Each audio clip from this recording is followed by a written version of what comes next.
Imagine a UFC event turning into a real-life brawl right in the heart of Madison Square Garden. Now picture one provocateur at the center of it all, seemingly begging for trouble, no matter the outcome. That's the explosive story of Dillon Danis, whose actions led to a chaotic showdown and a lifetime ban from the UFC. Dillon Danis, a skilled Brazilian jiu-jitsu black belt and reigning Misfits MMA champion, found himself in the crosshairs after relentlessly taunting two-time UFC champion Islam Makhachev on social media for weeks. This provocation culminated in a savage attack by a group of Makhachev's teammates during the UFC 322 event on Saturday night. As a result, UFC President Dana White has permanently barred Danis from ever attending UFC events again, a decision that underscores the organization's zero-tolerance stance on such disturbances. For those new to MMA, Brazilian Jiu-Jitsu, or BJJ, is a grappling martial art focused on submissions and ground fighting, often seen in UFC bouts, while Misfits MMA is an alternative promotion where fighters like Danis compete in high-stakes, rule-bending matches. But here's where it gets controversial. What if Danis had somehow dodged that initial ambush from Makhachev's crew? It turns out he might have faced an entirely different kind of reckoning. Veteran fighter Jorge Masvidal, known for his tough guy persona and past as the original BMF, baddest motherfucker champion, has come forward to reveal that he had his own plans to confront Danis that evening.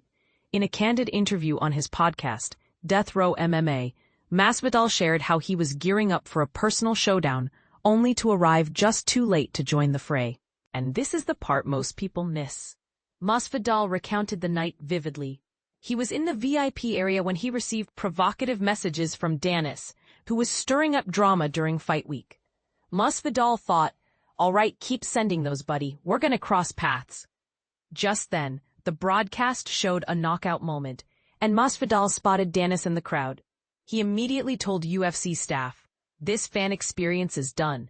I'm heading to my seat." As he made his way, he bumped into Magomed Chanko Zainukov, one of Makhachev's teammates, whose hands were covered in blood from the earlier scuffle. Masvidal asked what happened, and Chanko downplayed it, saying, "Just a little issue I handled."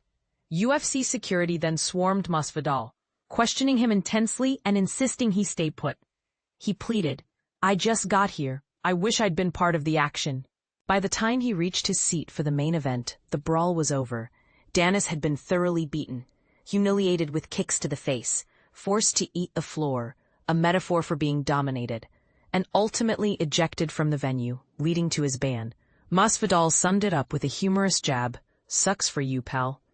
Adding context for beginners, Jorge Masvidal is a legendary figure in MMA, famous for his Street Fighter style and memorable feuds. Like his knockout of Ben Askren, his BMF nickname comes from a title he held in a UFC tournament, symbolizing the ultimate tough guy. This incident highlights how social media trash talk can escalate into real-world violence, a common theme in combat sports where rivalries often blur the line between promotion and personal vendettas. Here's a point that might divide opinions. Was Dana White's decision to let Danis stay in the arena despite Masvidal's warning a smart risk or a reckless oversight? The UFC boss admitted in his post-fight press conference that he was informed about the brewing trouble. White explained, "I kick myself for that whole mess." Security alerted him that Danis had a ticket but was wandering into fighters' seats, and when asked if they should remove him, White replied, "He paid for his spot, let him be, but watch him closely."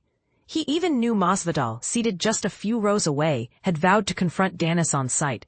But White never anticipated the full-scale group assault from what he called the Muslim Brotherhood, referring to Makhachev's Dagestani teammates and supporters packed in the front rows. For beginners, this term Muslim Brotherhood is a colloquial nickname for the tight-knit, often intimidating group around fighters from the Caucasus region, known for their loyalty and protective nature. In a broader sense, this raises questions about event security in sports. Shouldn't promoters like the UFC preemptively ban provocative fans to avoid chaos, or does that infringe on free speech and ticket rights? Some might argue Danis was asking for it with his taunts, making the ban justified, while others could see it as an overreaction, especially since he was physically assaulted by a group. And what about Masvidal's missed chance? Does it make him a hero for wanting to handle it himself, or just another hothead in the mix? What do you think? Was Dillon Danis' ban fair, or should the UFC have handled the situation differently? Do you side with Masvidal's approach, or does this highlight why personal vendettas don't belong in professional sports? Share your thoughts in the comments. Let's debate.